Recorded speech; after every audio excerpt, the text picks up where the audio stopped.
2, executive session is complete. There's no action to report.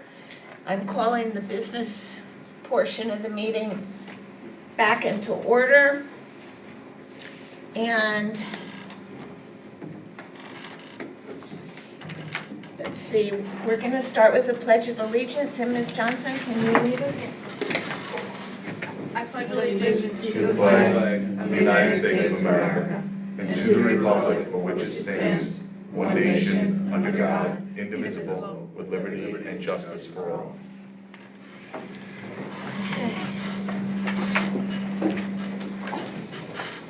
Emergency procedures here. Please make note of the exit signs so that in case of an emergency, you can leave carefully and quickly. And this also is a smoke-free school district. Smoking is not permitted in the building or anywhere on school grounds. It's also a bully-free and hate-free school district. So we next are going, I think it's the board consent agenda.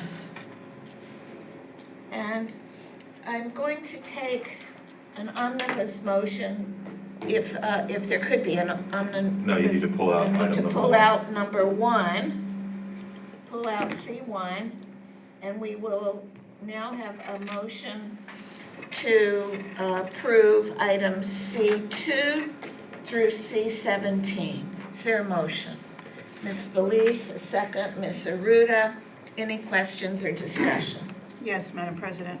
I'd like to ask a few questions on the Treasury's reports, please. All right. So, Christine, you wanna come up? Yeah, come on up. That's your cue. I can sit there. Interstate, right? Yeah. Hello. Hi, how are you? Good. Thank you for joining us tonight. So with what's been happening in developing this budget process, the board had to become much more aware of just how we're spending our money. And so we're taking our time to go through the reports to understand just what we're approving, to make sure that the budget we put forward through the taxpayers is the one that's most affordable for them, while making sure that our students have the best education possible here in South Country Central School District. So I have just a few questions on the budget process, relating it, on the Treasurer's report, relating it back to the budget process, just so that I can get a clearer understanding, because, you know, these reports are cumbersome. Yes. And, you know, hats off to you that you're a numbers person. And I thank you for the work that you do. And any questions that I do ask, if it has to do with a particular title, it's not any reflection on the person in that title or the work that they're doing. It's just so that I can better understand, and hopefully the board can better understand what we're looking at, okay? Before you ask your first question, I don't know if anybody watching at home knows who's at the podium, right? That's a Maybe we good should point, probably yes. let people know that who this person is. you want to introduce her? For those of you at home, at the Well- podium is the district treasurer, Christine Johnson. They might be wondering why it's not Ms. Costa, that's why I thought maybe. Right. I'd rather it be her. Full stage Oh, she'll PA. have her chance. She still has a presentation left. Okay, so with respect, actually, it has to do with the salary of the assistant superintendent. There's two areas in which that salary comes out of. One is it's on page, your hand numbered, page 6. Which of month the. is that? Okay, hold on, I'm sorry. Of the January report. I'm starting with the January report. And handwritten 6. Handwritten 6. The bottom of that page actually says 1 of 18. Gotcha. And it's item number A1310.150. And so we have one salary there, and then it's relatable to a salary in the 5,000 code, which is for transportation. Okay. Now, in our budget presentation, that question was asked, and it's because of reimbursement? Is that why it's separated? Yes, transportation. It's, so that's the transportation that we, aid that we get. And that's actually back down on handwritten page number 21. A 5510.150, Yes. right? Yeah. And so that's the salary of the administrator of transportation. But it's two separate salaries, but it's for one person. Correct. Okay. Has it always been reported that way and I just never noticed it? Yes, it's been reported like that It has. in the, yeah. Okay. But I don't think, It's been definitely since Sammy. Yeah, Sammy, it was changed during Sammy's time, when changed we realized during we could Sammy's get time. aid on that portion. Yes. Okay. oh, I thought it was sooner than that, so just to capitalize on that, but that's fine.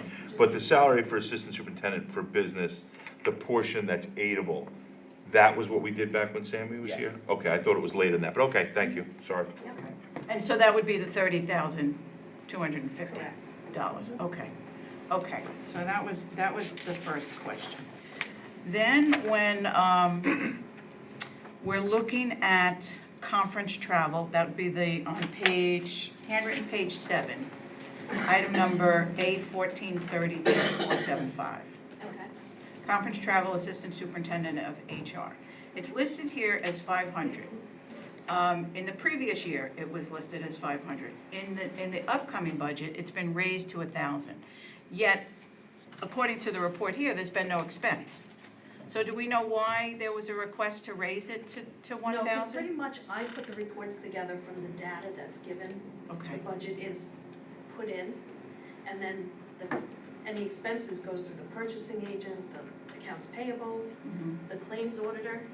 And so So- there's no purchases on that line at this time, No, correct? nope, and there's no encumbrance, which is sort of like a. If you know there's gonna be a placement conference, To save. you put it for away. that, yes, so they, Okay. yeah, Yeah, we'll get to the encumbrances at the end, okay. because that turns into a big number. So that's just a question back to administration as to why did we raise that line to 1,000 if we only had it at 500 for the last 2 years and we haven't used any of it this year? Is there something that we anticipated? But that's for I them to think because answer of later. COVID, there's been. Because there was COVID, there was I no would travel? think that there's less So, travel. Okay. so a business official has the answer. All right. The budget builders send in their budget requests from across the whole district. There clearly wasn't any conference and travel the last 2 years because we were in a pandemic and there wasn't any travel really district-wide. And the budget builders build their budget, we receive their budget, we meet with them all, we determine if they're reasonable budget requests. They provide those details, and that's how the budget gets built for each area, not just HR, for every area in the district. Every budget builder sends us a request.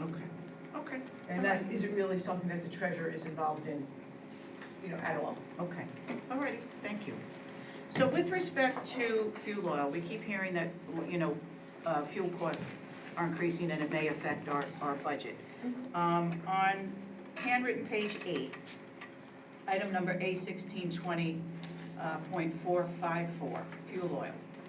It seems that you're running pretty on budget according to that line. It was budgeted for 105,000. And that may just be a very small portion of fuel oil that we use in the whole district. But expended was 27,000, encumbered is 37,000, and there's still 40,000 remaining. Mhm. Are you finding that there's trouble with the fuel oil lines? Well, I don't get into that detail on that. Okay. Again, the purchasing would, Okay. and You then just if report it what goes you up, get. they have to increase the encumbrance. But for right now, there's still. So you're not responsible for the encumbrance out of the treasurer's report? No, everybody else, the purchasing agent, every department fills out their own requisitions. Okay, And then the purchasing agent will turn them into a purchase order. Yes. okay. And then it becomes Okay. encumbrance. Okay, all right, thank you. Just a few more. Okay. Just a few more, hold on. So, back to conferences again, Okay. okay? Next page, handwritten page 9. So we have conferences for the Assistant Superintendent of Curriculum. $2,500 was taken out of that budget line. Is that also because COVID, perhaps, They that no felt the one need was? that they weren't gonna be They weren't using gonna that use it, line, so so we we used it were able someplace. to use it in another area. Okay. All right, very, very well. Just a few more on this one. Page 11, And I did go back into our budget presentation and notice it was there, I think it was around March, actually about February, mid-February, and I didn't notice it at the time, but in going back, it is there. We've taken money out of robotics. Robotics, handwritten page 11, item number 2110-120. That was middle school robotics, 10,000 was taken out of the budget, and then high school robotics, $20,000 was taken out. Right. Was it, do you know if That I it was can put somewhere explain. else? Yes, Okay. because the budget was set up in a payroll code. You can't put them in the 100 codes, that's only for salary. So this So is any a of those- correction. 100, 120, like the object code, can't be expenses, it's only salary codes. Okay. And these are not salary expenses, so we have to move them. Okay. So do we still have a robotics program? Yes. We do? Okay, good.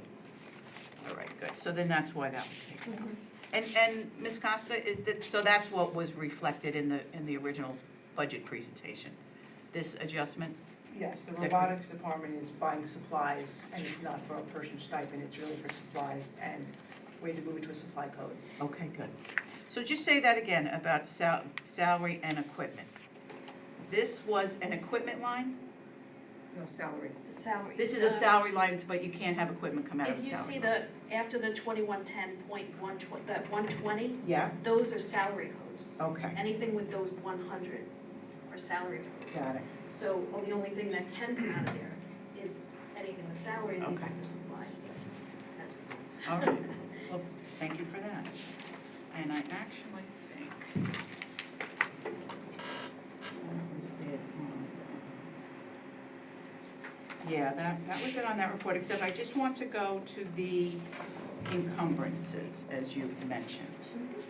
And that's on page, handwritten page 23. Okay. So we have an overall budget of 145 million. But then we have the adjusted budget that goes to 146 million. Where, does that come from the reserves? The prior year. That we transferred? It's your prior year encumbrances that had to be carried forward. Okay, So it's last year's purchase orders that had to be carried forward, because that work or something wasn't done, it's gonna be Mhm. done this year, so that's held there okay, for that. okay. So we didn't raise the budget without, No. of what the voters approved. Mhm. That's what I wanted to be sure of. So then we expense, Mhm. and that's an actual expense after you receive Those the are actual PO? expenses Okay. in the expense column. And the encumbrances are what you're anticipating? That's your anticipated, and it's like a placeholder, so that can't be moved anywhere else. It's reserved for something, I keep saying reserved, it's not reserved. Mhm. It's set there for if somebody needs it in that code. They know that they made the purchase order, so the money has to be there in order to pay the invoice when it comes in. And you get that from all different entities on what has been encumbered? Yes, it's all different areas of the district. Okay. They do their own purchase requisitions, and then the purchasing agent converts it to a purchase order. And so that's gonna be for the month? Or is Yeah, that for the year. cumulative? That's cumulative. At the top, you'll see it It says is. it's from July 1 to January, Okay, so that's, because then when I look at, I think I just answered my own question. Then once it's encumbered, if you pay it, then it goes to expense, Yes. right? yeah. Or if you Ms. encumber Costa's something. laughing at me now. No, I'm happy. If happy. if you encumber something for $100 and the invoice comes in for 90, the 90 will go to the expense, and then the rest of that will be liquidated Okay, to free Right. up the. so then your expenses increase because your encumbrances went down. Correct, Okay, that's exactly what happened. yes. All right, so I just have, it's about to happen that way. I just have a few more questions on the February report. Sure. Okay? Mhm. Actually, that's the same question. Oh, okay, here we go, here was one. So now we're on the February report, and it's on handwritten page 8. And it is item number A 1670.473. postage central mailing district-wide, DW, right? DW is district-wide? Yes. And that's a budget of $80,000. And so, so what kind of mailing comes out of that particular line? What kind of postage and mailing comes out of that particular line? Do you know? I would have to look at the detail on that. Okay. I'm not- All right, I can All tell right. you what comes out of there. okay, That's all our first-class mailing and all our bulk rate mailing that we do for the district. It's really just all mailing cards, our mailing machine, everything is charged there. For our mail, we have to put money on the machine to be able to run envelopes through Right, and right. pre-postage them. Yep. So, that comes out of there, and all the bulk rate mailing comes out of there. And you have quite a bit encumbered at this point. 41 out of the 80,000. Is that anticipation of anything right now? It's a purchase order to United States Postal Service. Okay. All right, It's really the money we put on the mail machine that's in that back room over there. okay, all right.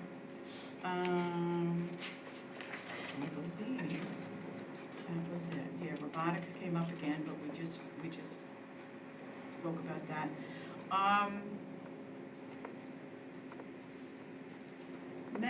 Let's go to handwritten page 12. And this is on item number, it's the fourth one down from the top, A 2110.144, mentor teaching. So we have $20,000 there, but none of it has been used. I can't imagine that means we're not mentoring our teachers. No, Okay. I think that usually, Christine would know better, but I think, or, you know, the salaries for that are more towards the end of the year. That's when they get paid for that. They get paid out at the end of the year? Yes. Okay, all right. It's like a year. So they're end of the year stipends? End of the year, yes. Okay, okay, very good. I think that was it. Oh no, these are yours. That's okay, that's okay.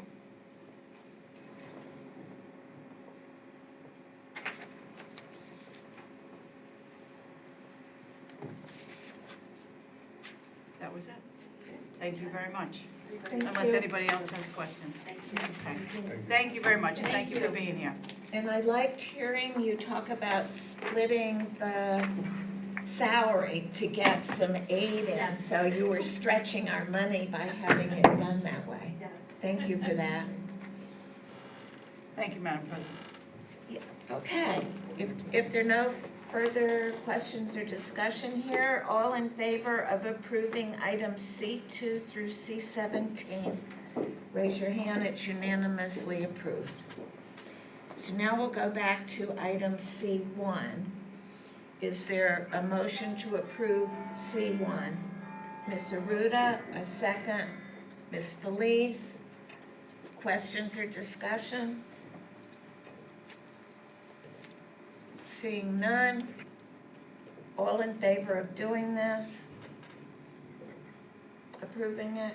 I've got 4 in favor, any opposed? 1 opposed. So the approval is granted.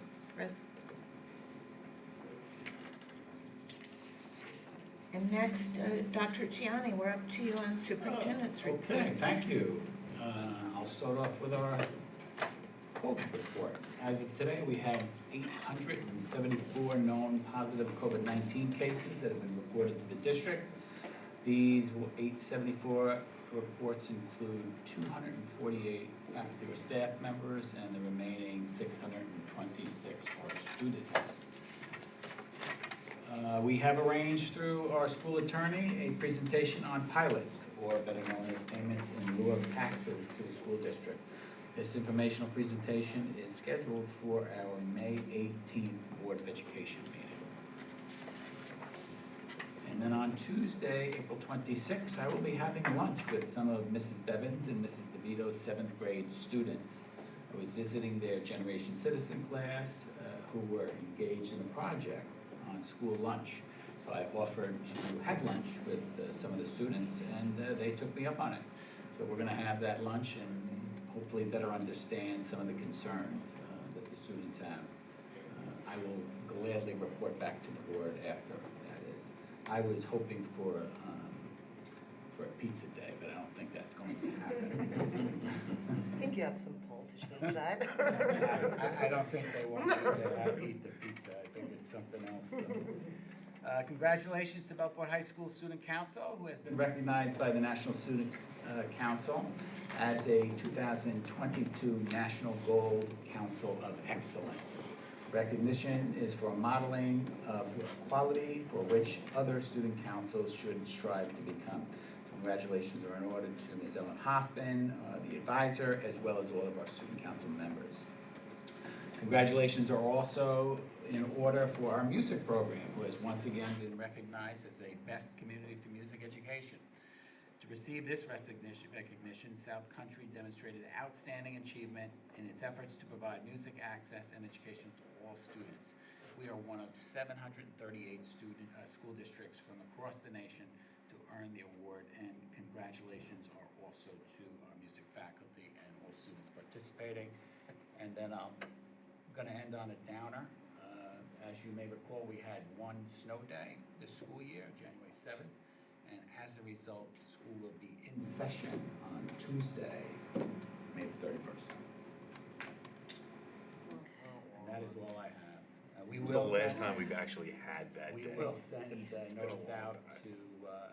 to our school community to remind them of that. And that is all I have, President Hayes. Okay, but when you were giving the statement about the recognition for our high school student council, our student ex officio member, you're on student council, aren't you?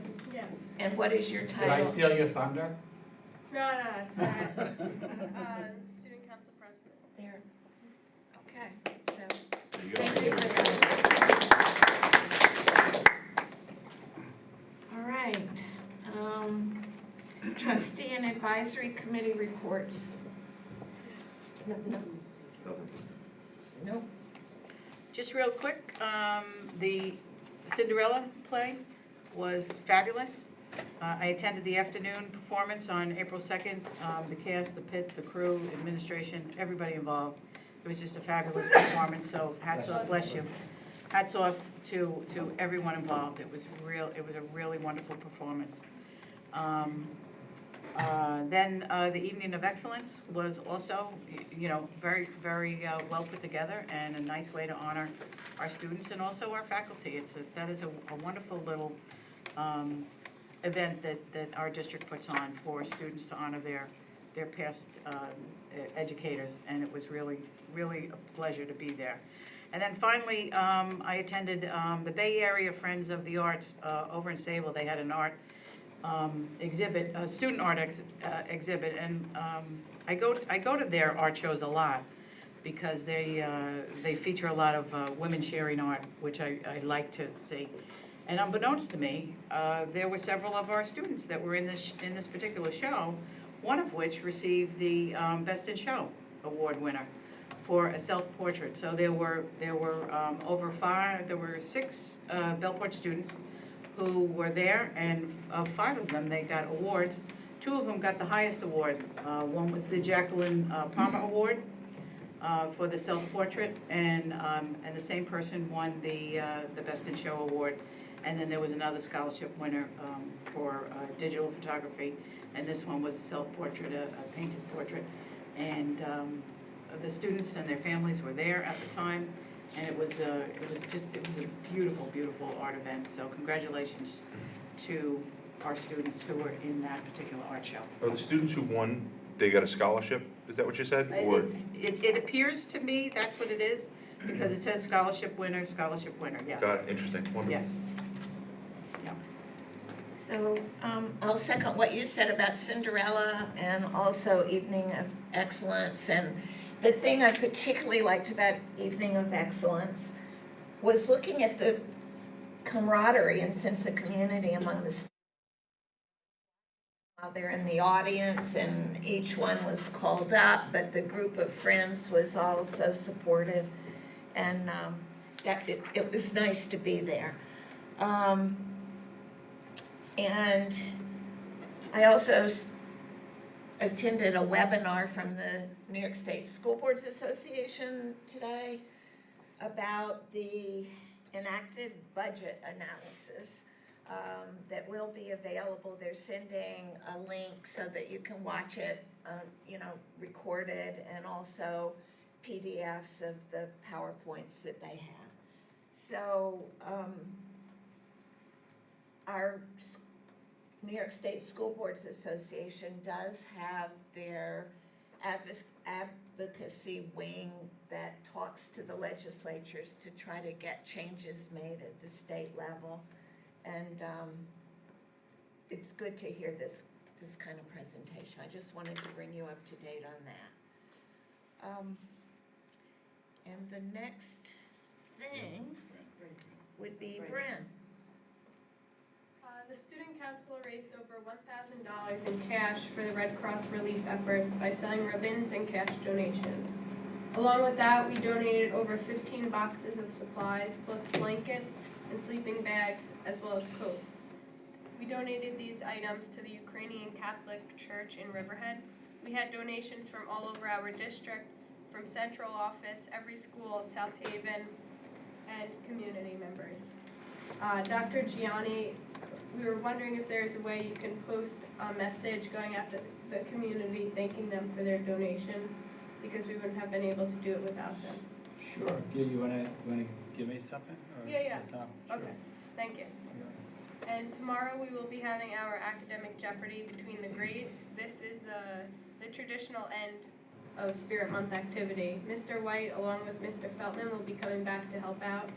And the Student Council is sponsoring this event, so we will be doing all of the work behind the scenes. We have postponed Power Puff football until later in the spring when the weather gets nicer. Last Thursday, the Student Council Board represented Belport High School at the ribbon cutting ceremony at Dunkin' Donuts on Montauk Highway. The Dunkin' Donuts is part of a revitalization project for that strip of Montauk Highway. We also had the opportunity to meet with the community relations supervisor there for Sunrise Day Camp, which is the only camp for children with cancer and their siblings in New York State, who we are talking to about partnering up with this organization for an event. Last school year, the Student Council received the National Council of Excellence Award, and this year we achieved the Gold Award, as Dr. Gianni was saying before. The National Gold Council of Excellence Award is awarded to those councils who demonstrate the highest levels of leadership, as well as meet additional standards as set by the National Student Council. This year, we were one of 9 high schools in New York State to receive this award, one of 3 on Long Island, and the only high school in Suffolk County to receive this award. Congratulations. Thank you. All right, we are, Any public commentary? yeah, do we have, no? All right. Okay. So then I think we're moving on to items for discussion. Correct?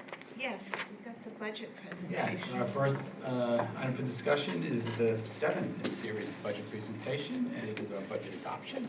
And Ms. Costa will make that presentation. Ms. Costa.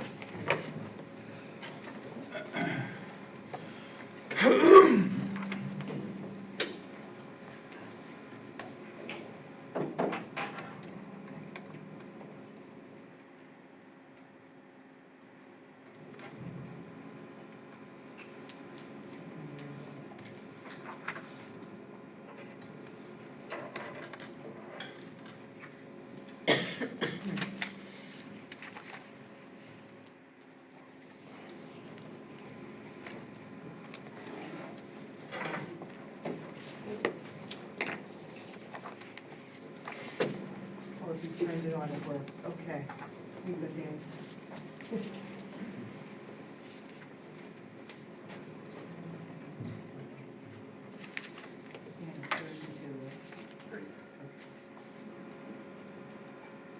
Thank you, Dr. Gianni, and thank you, Board of Education and the South Country community.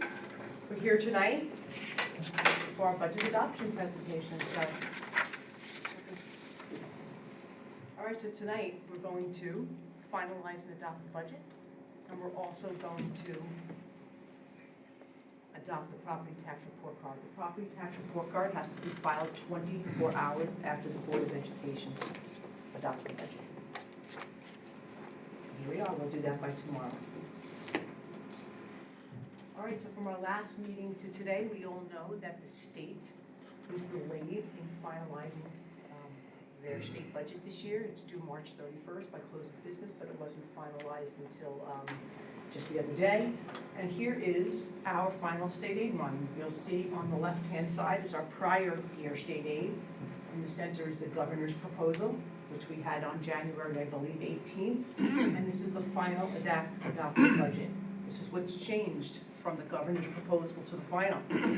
Our universal pre-K allocation is increased $255,000 from $624,000 to $879,000. And I've got confirmation from the state that is to serve additional students. It's not an increase to the allocation per student, it's to serve additional students. So if we don't serve additional students, we will not receive those funds. May I ask, the definition of additional students, is that more than are presently attending? Yes. And yet the ones who are attending right now, we could take more, right? There's room in the building, isn't there for that? Well, the building's a little tight, but we do have spots to meet maintenance of effort. Oh, okay. So we might be able to go back to So, a model that's different. Remember, what we did when we had the lower number, we expanded the full day. So when you expand the full day, you reduce the numbers the building can. Correct. So we had, I forget how many full day classes we had, we only had one half day. There's 6 full day and 1 half day. And the half day, but 2 half day students only equal 1 student in the eyes of the state. It's the equivalent student, so it's whether they're full or half day, they're just 1 student. So those are the additional funds that we have available for universal pre-K if we can serve additional students. And in addition to that, the real change in our state aid is related to BOCES aid, which we were expecting this to come in. This increase in aid is really related completely to the remote program that we ran this year. BOCES aid is paid the year following the year that you incur the expense, and we're incurring the expense this year. Next year, we will have the BOCES aid for the remote program, and that will be one time. It will go away after next year. So all in all, there was an increase in aid. There's minor changes on some of our other expense-based aids. We're used to that because our expense-based aids change through the years as students come and go from programs. We have special education students that fall in that high cost and private excess cost categories. As they move and flow from the year, those aids do change. But overall, we had an increase in aid of $339,000. That was our aid increase for the year. And I'm proud to announce that we are recommending that this one-time increase in aid be used for our child nutrition program. So what does that mean? We would like to use the additional allocation of state aid to extend the universal breakfast program next year for all students in the district. If you haven't heard, I think I might have mentioned it in prior presentations, the USDA has announced that they will not continue serving all school-age children in the United States next year. So free meals are ending, and we are going back to the traditional pre-pandemic way that child nutrition is run, which is through free and reduced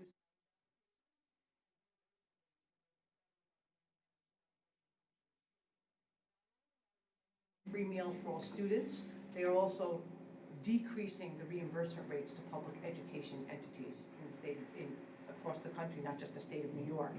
So what does that mean? So we have actually seen the great benefits to our students this year of them eating in school.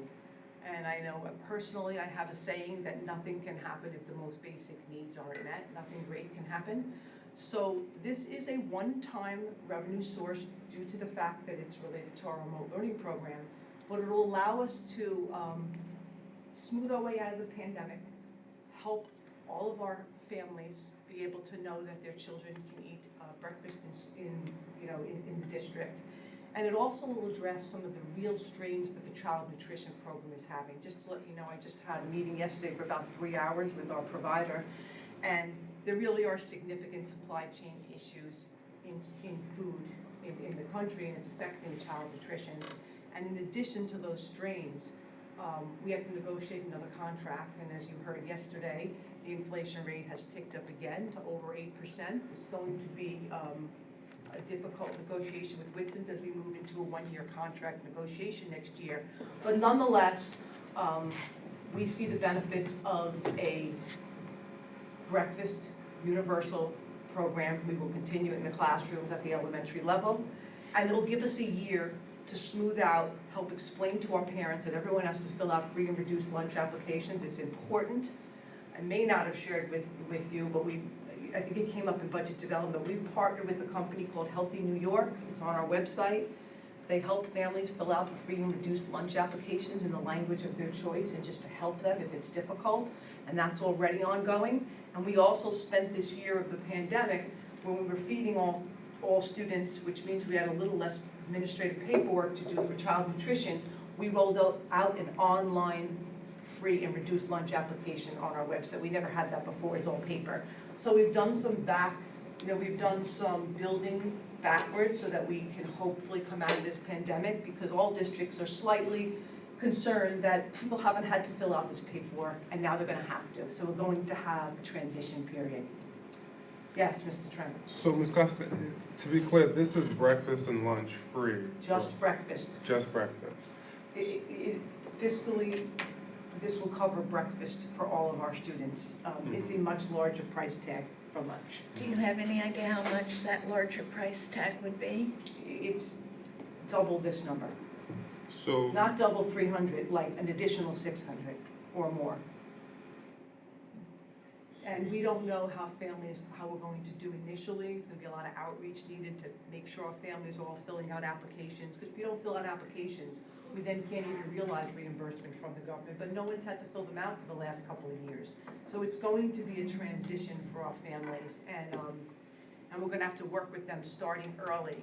But this was a one-time revenue source that we could kind of use to help our families and us build out of this and see if we could support this long term. so my personal feeling is that I think that breakfast and lunch should be free for all students, regardless of income status, period.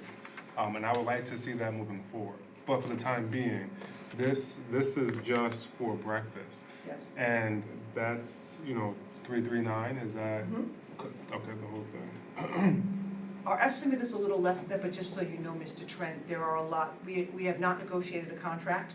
Reimbursement rates from the USDA are not released till July, so we don't even know the reimbursement rates, which we already have been told are going to be declining. So there are moving parts here that we don't know all the answers to, but we do know that we could do breakfast with that. So what is the reimbursement rate at the current moment? It depends on what status you're in, free, reduced, or paid student. It's different for each class of person.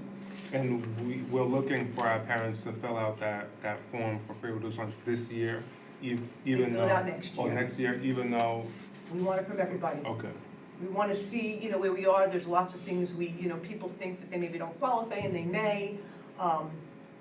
What we have up on our website, the partnership with Healthy New York, is to really help them fill out the SNAP application. The SNAP application helps them with food expenses, even outside of the school district on their own. They get the debit card that they can use in the food store also. Every person who qualifies for SNAP automatically qualifies for free lunch in school.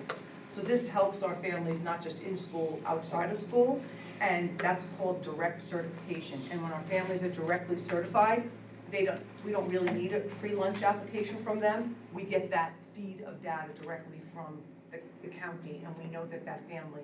So our goal is to not just get you to fill out the application, to also get you to fill out the SNAP application, because if you need help with food, you probably need help with food outside of the school day also. But that's a separate organization that's providing the training, correct?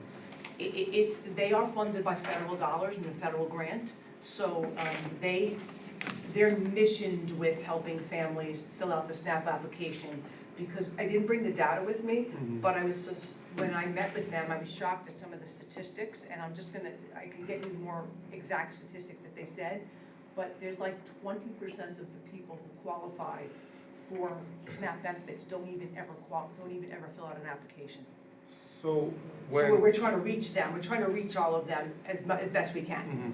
So I guess my question is, if a parent needs help filling out the free reduced form or needs help getting those SNAP benefits, and they come to the district, do we point them to that avenue? We don't ourselves walk them through those processes or help them fill out the It form? depends what their question would be, but we would want them to fill out SNAP first so that it gets them broad benefits. And if But do they, we help them fill it out, or do we point them the to organization helps them, because lots of times it's a language thing, they need to read the form in their language. So this agency helps them get the information in the language that's specific to their family needs. Mhm.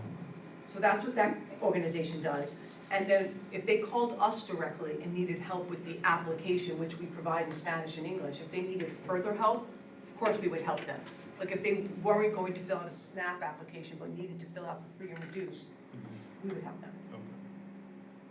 That's gonna be part of the job we have next year, is to get everyone back, I will call it, familiar with that they need to fill these forms out. We need to know it if we're going to receive the reimbursements from the government to feed our children. Okay, thank you. You're welcome. Okay, so that would be our recommendation for the BOCES aid related to the remote program that we ran this year. So here we go, here's our recommended budget. As we spoke about last time, our recommended spending plan is program-driven. Our staff reductions were a result of declining enrollment. We have preserved elementary class sizes. The projected range of class sizes in the district is 17 to 24 per class. We've had no changes in academic programs, no change in the fine and performing arts programs or the interscholastic athletic programs. And we have continued all K-12 intervention supports for our students. And our budget includes 3 contingent positions based on changes that may occur from tonight to the beginning of school. One question on the contingent positions. Those positions would go back to the board to approve them at the time if they're needed? They would be in the form of an appointment. Which we. We would let you know that we're using one of the contingent positions. Okay. So, when you see on a personnel agenda, it'll say replacing someone? Yes. That's not contingent. When Okay. you see new, we Okay. would tell you that's a contingent position. Okay, very well. Okay, thank you. You're welcome. So here's our staffing summary that we have been speaking about. We had a reduction this year of 19.6 FTEs. Those reductions were mainly related to attrition, and the budget reflects 16.6 reduction in FTEs because there are 3 contingent positions still in the budget, which means the money is still in there, as Dr. Gianni just discussed. So here's our recommended spending plan. Our recommended spending plan is the only thing that has changed from our last visit. This includes the $330,000 additional state aid for the child nutrition program. It would be in the form of the transfer to school lunch fund in that section of the budget, and this is where our final spending plan would land. It is a reduction of 1.82% from prior year, and it's a grand total of $142,799,000. Here's our recommended tax levy increase. The recommended tax levy increase is 1.75%. Here's the levy, $65,475,000, almost $476,000. Here's our change in state aid. What has changed here is the $339,000 additional money we are now taking it for our child nutrition program. As we spoke about at our last meeting, we revised our federal grant spending plan. Those monies are for 3 years, and we revised the use of those based on the fact that we have identified savings in this year's budget, and we are able to do that. And our recommended tax levy of 1.75% results in a $108.35 increase, annual increase to the average assessed home in the South Country School District. Again, this is our revised spending plan with Chris and Art. As we discussed, we're moving $4 million, $2 million to the 22-23 school year, and the balance, the next $2 million to the 23-24 school year, and that's our revised plan. Our recommended use of reserves and fund balance. We're recommending to use $800,000 of our EBLAR, which is our Employee Benefits Accrued Liability Reserve, used to pay out accrued time for our staff when they retire and exit the district. Use TRS reserve to support our retirement system costs for our certificated employees of $750,000. To use our employees retirement system reserve for $500,000. That's to pay retirement costs for our classified employees. And remember that retirement system, $500,000. Our workers' comp reserve for $500,000 to support workers' comp expenses we have in the district. Our unemployment reserve of $200,000, we're recommending that use. And we're recommending to appropriate from our fund balance $4 million. Those all add up to $6,750,000 of a recommended use of reserves and fund balance. Now, in addition, after the board adopts the budget today, and conversely the levy, we will have to file within 24 hours the property tax report card. This is a snapshot of it from the state website. It's already entered and ready to go. It just has to be submitted after tonight's meeting. And again, if you'll see in the first line, you see in the first line right here, I'm not doing a good job. I have to get closer always. Okay, that is our change in our budget, 1.82%. This is our budget this year, $142,799,000. And here's our levy on the second line, $65,475,965. That is a 1.75% increase in our levy. And this is basically just that information. It also asks for enrollment information. You see in line I, not in line I, it just says public school enrollment. We have to report that to the state. Our enrollment has declined from last year by 1.06%, and the consumer price index has increased 4.7%. That is the increase in CPI, not the current 7% number you're hearing, because it was about 2% last year. It's 7 now. It's an increase of 4.7%. So this gets filed with the state by tomorrow, and then again, that includes the child nutrition increase. And this is page 2 of the property tax report card, which is really just a summary of our reserves and where we anticipate they might end at the end of the year. They know that these are anticipated or estimated numbers, and they're not final until our audit is complete. So that is our property tax report card. Our next steps. Just before you move off that slide. Sure. So this is a public document that gets filed to the state, to the controller or the state education? New York State Education Department. Yep. It's a public document? I'm not sure if it's a public document. Okay, It's in the SAMS reporting system, okay. and it's not honest. I need a login to get in, so I don't know if the public can log in and see this. Okay. Because some of the initial report that you had to do by March 1st, That was the controller's office. that was a public document, Yes, which is that how the media outlets picked it up. Absolutely. Okay. So the media outlets may not have access to this. I don't know. That is correct. Okay. But certainly we're going to publicize, where we're at. Okay. This is very much, most of this information, especially that on the first slide, the postcard that gets mailed home, it's called the 6-day budget notice. Mostly all of this is on the 6-day budget notice. Okay. So, you're welcome. So next steps, we will ask the board to approve the items listed here, which is the revised spending plan for the federal pandemic relief funds, the recommended use of fund balance and reserves of $6,750,000, the recommended spending plan, which is $142,798,980, which results in a tax levy increase of 1.75%, and then conversely to approve the property tax report card, which is all this information filed with the state by tomorrow. And I'll just finish, this includes the child, we're just noting here that it includes the increase for child nutrition, and then this is a summary of our meetings. Go back, Go back, yeah. go back to the action. Right. Yep. So Looking for a motion. you need a motion to approve the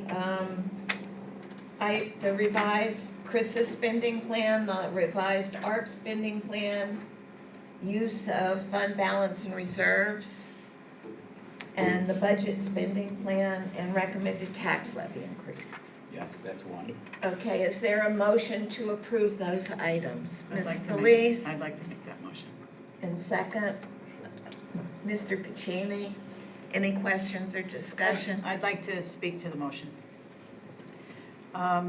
We started out on, on a very rocky road as we planned this budget. And it was no different than any other year, other than how it got publicized. And in spite of it all, this board kept coming back to the business office, you, Ms. Costa, and the superintendent to say, essentially, you have to sharpen your pencils. We knew from the start, we were not going to be approving anywhere near 8%, but even when it was getting lower and we were still nearing the 5%, I personally, and I think the board shared those feelings, we didn't think that was good enough either. But we were very fixated on making sure we provided for the students, and we did not want to hurt the students. And so I feel very comfortable that what this budget did, and the process, and some of the issues that we've learned through the process as far as revenue goes, you've already instituted some of the changes that we have asked for in itemizing the state aid. And that was back on slide, what's the slide number? But it's on slide number 7. We never had a detail like that before, right? It was just one lump sum. There was some detail broken out, but not to this extent, correct? Correct. Okay. So I'm very happy to see that. And I know you've been working on the long range plan, and something that we'll be having to deal with, this board will have to deal with going forward. But to the budget, and the fact that it is now under 2%, and even though the state 2% calculation can calculate it higher than that, the average person doesn't understand that, and half of us don't understand it when you go through your 8 steps of how it has to go. But you heard us. You heard us, and that's what you delivered, and I believe that's what we were here to do. We were charged to do. I got a lot more feedback from neighbors, families, and friends about this budget process, unlike any other year that I sat on the board. And so that's why that information had to be communicated back. And I feel very comfortable in bringing this budget out to the community to say this. I don't like saying that we haven't cut programs. Our programs are just as sound as they were. In fact, we'll enhance where we can. Our music programs will continue. Our sports programs will continue. Our art programs will continue.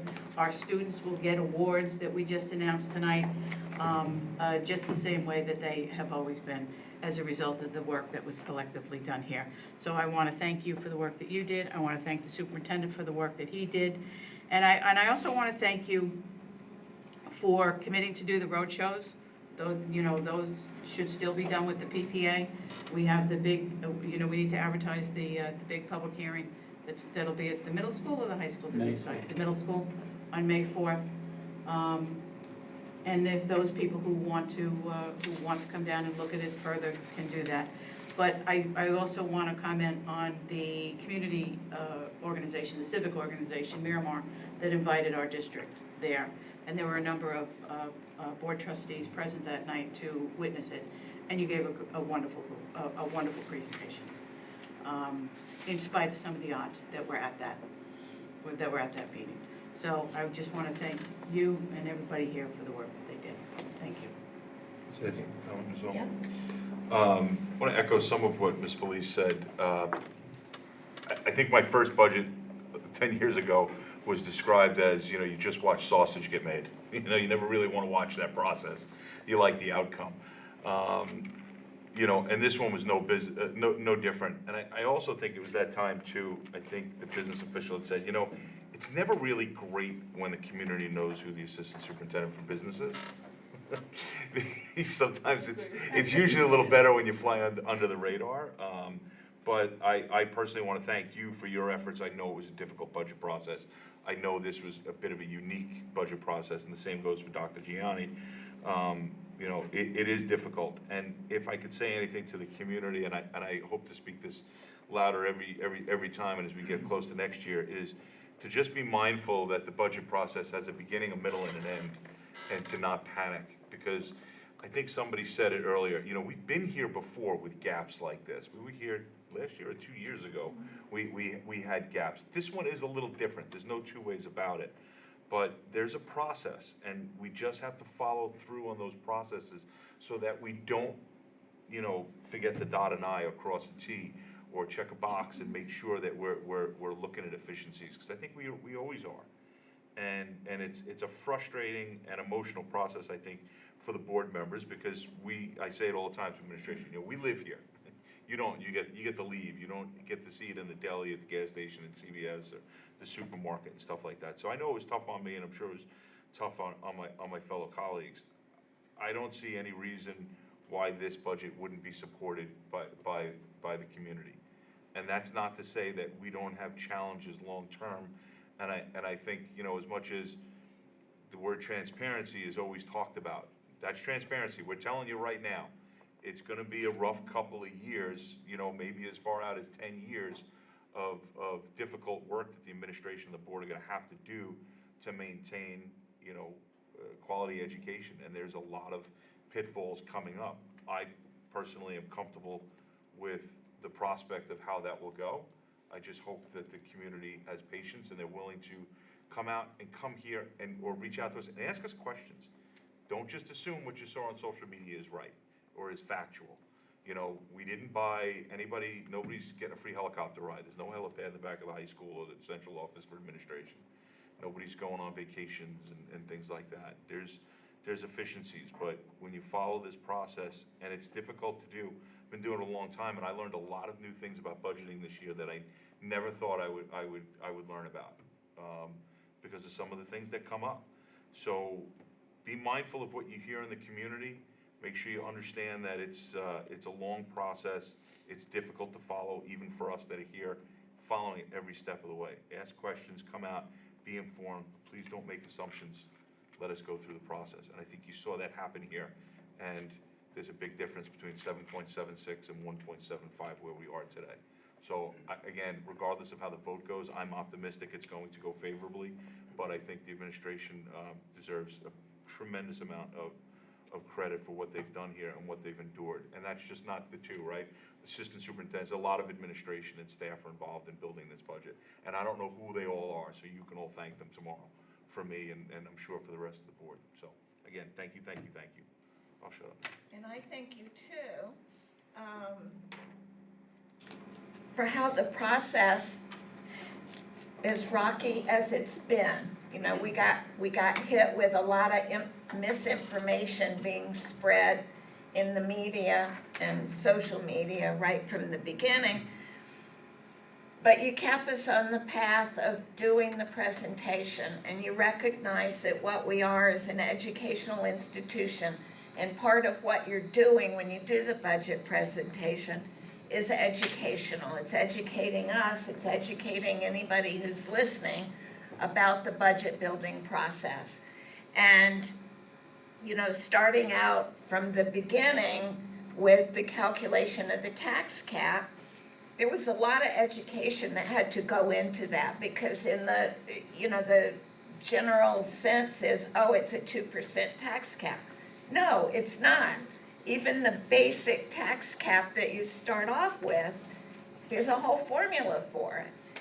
And then because of the nature of the capital projects and the building aid issues that went into this particular year, when it was calculated according to state law, that was the 7.7% as a tax cap. So the budget that you have crafted is well below that, and as Mr. Puccini said, it's even below what is commonly believed to be the tax cap. So I thank you for that. I also thank you for adding to the budget presentation the long-term planning ideas that we're going to have to face. And there are the long-term challenges, but we can do this. And with the start that we have this year, we'll be moving forward in the next years in order to make sure we continue the programs. And the program, the effectiveness of the programs that we've been seeing this year have just been quite incredible with regard to some of the Generation Citizens programs, the art, the music, the musical productions. And even our high school honor, or our high school student council getting the award. These are all things to be proud of for our students, and to watch them be engaged in learning and taking advantage of these opportunities. And so, again, I thank you for all you've done. You know, the business office, the superintendent, the other assistant superintendents, and everybody else who contributed to putting this budget together. All in favor? All in favor? It's unanimous. And the next would be a motion to approve the property tax report card. So I need a motion. Mr. Trent, Ms. Aruda, second. Questions, discussion? Seeing none, all in favor, it's unanimously approved. Okay. Thank you, Ms. Constable. Thank you, Board of Education. Appreciate that. Our next item for discussion is the board's meeting schedule for next school year. For the board's information, we followed a similar schedule this year with some adjustments, just basically for trying to line us up with the state budget. And I offer this for the board's consideration. Is there a motion to approve the board meeting dates? Mr. Puccini, second by Ms. Felice. Questions, discussion? Seeing none, all in favor? It's unanimously approved. Would the president like me to combine the curriculum, personnel, and business items into one? I know the board suggested omnibus. Can you do 1 and 2 together and then do 3 separately? Sure. Administration recommends approval of curriculum and personnel changes reflected in curriculum items G1 through 3 and personnel items H1 through 8. Hold on just a minute. Do I need to refresh this? Because I see C1, 2, and 3, Yes. and we're gonna do 1 and 2 right now. I said 1 through 3. I said G1 through 3. G, you said C. G, did I say C? No, Ms. Hayes said No. C. No, G1 I'm sorry, through Oh, 3. G. G. G1 and 2, I asked you to pull out 3. We'll do 1 and 2 Oh. together, and then do 3 Oh, separately. you want to pull out something, I got you. Right. Okay, So- so let me change it. The administration recommends change, curriculum changes reflected in Schedule G1 and 2. Yes. And personnel changes H1 through 8. Okay, so this will, Everything but G3. okay. We have a motion to approve G1 and G2 and H1 through H8. Is there a motion? Mr. Trent, second by Ms. Felice. Questions, discussion, seeing none, all in favor? And administration recommends changes reflected in curriculum item G3. Okay, is there a motion to approve? Ms. Felice, Mr. Trent, second. Questions or discussion? I have a question. I'm just a little, I have a question about the price of the trip. As I recall, approving an overnight trip before, there was a little blurb in there about fundraising opportunities for students who couldn't afford it. Is there something similar to that, or a payment plan? I believe there is. Okay. We always require that. I certainly can't give you the detail for that right now because I can't say for certain, but that is something that we have always required. Can you just follow up what that is? With the board, yes. Yeah. I think some of the concern that I have with it, and some of the, and I don't know how factual it is, because I don't have a kid in high school or senior, some of the comments I'm hearing and the calls I'm getting are referring to, there's really not a whole lot of time to do fundraising in a meaningful fashion because of the time to approval to when money's due to, because the trip is in, I should know this, when is the trip? It's in, it is June.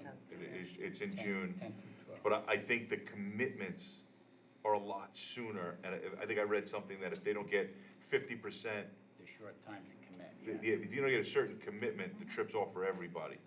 So, I mean, I am a little concerned with the cost and the time frame to come up with that money. You know, I'm sure it's worth it. I'm sure every consideration was paid to keep the cost down as much as it could. But if you have to come up with $700 and you're struggling and you have 6 months to come up with it versus a month and a half or 2 months, it's a different story. So, I would ask, you know, what the fundraising efforts are, how we as a board can assist and make this, if there's you know, an extensive fundraising effort is needed, what can we do as a community to get that word out? So that, because, you know, you hear parents, and I know we got a letter about it. It is tough. It's hard for me to think that somebody would not have an opportunity to be a part of this because of finances. At the same token, I would hate to see somebody who has the finances and is able to do it miss out on an opportunity.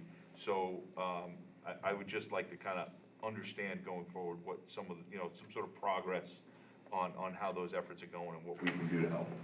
So, I believe this high school is looking for approval of the concept of the trip before they start really getting into the trip. So if the board wants to hold on approval and you get your additional information with the. I personally don't want that. I don't want to delay this. I would just like to keep tabs on what the efforts are so that if myself or anybody else or anybody in the community can help out, you know, sponsor a student or however it is, I just want to make sure that there's opportunities and it's the time frame, if the help is needed to get the word out or to organize something like that, I'd like to make sure we have an all hands on deck because the timing is short. That's all I'm getting at. And I had a question too, because not just for the cost, but they're anticipating the number of students at 50, and the entire senior class is around 300? Yeah. Is that what they're anticipating is 50? I thought they had to get 50 or else they couldn't go. Well, that's, I'm Well, just, that's what's listed. It's the- 50 or- I think that's the general number that went last time that we went, was around 50. I don't remember having a senior trip last time. It Okay. was pre-COVID that they went. Same, I think it's the same trip. Yeah. and this is all done in-house, Yes. because we had, remember back pre-COVID, we had some discussions about another overnight trip and using a third party with, you know, Yeah, tour no, guides. yeah. This is not doing No, that. this is not. Yeah. I have an idea for a fundraiser that a place to get some funds that I don't think I could speak publicly, so I'll ask council later and we can talk. Well, So, been what if- floated what before. What if the fundraiser was successful enough that you could go beyond 50 students? I don't think it's capped at 50 though. I think that's what they just I don't. expect to go based on past participation, right? But that sounds to me like one bus. Yeah, it's probably one or So two. then if you have more, it would go to a second bus, Yeah. more chaperones. There'd be more chaperones. Can you just follow up on that as well, Dr. Johnny, if that's capped at 50 or?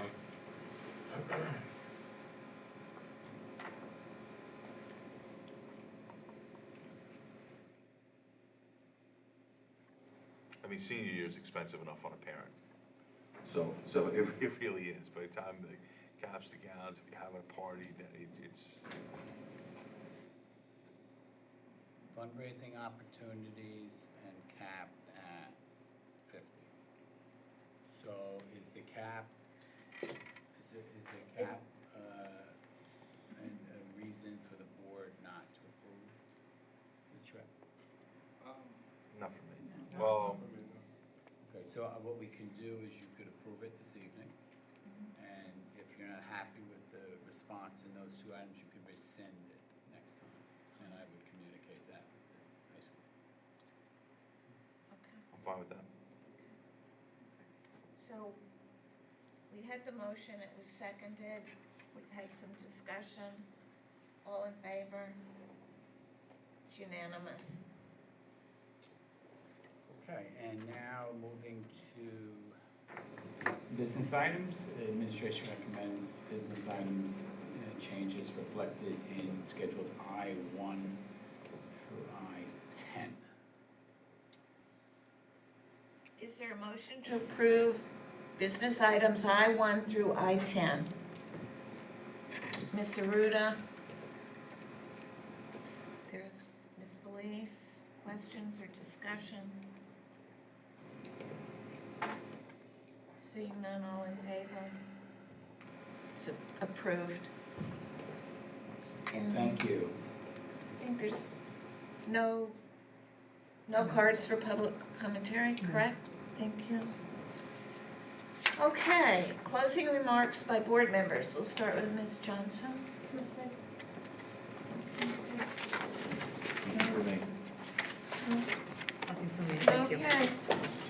All right, how about a motion to adjourn? Mr. Trent, and a second by Mr. Pacini. All in favor, it's unanimous.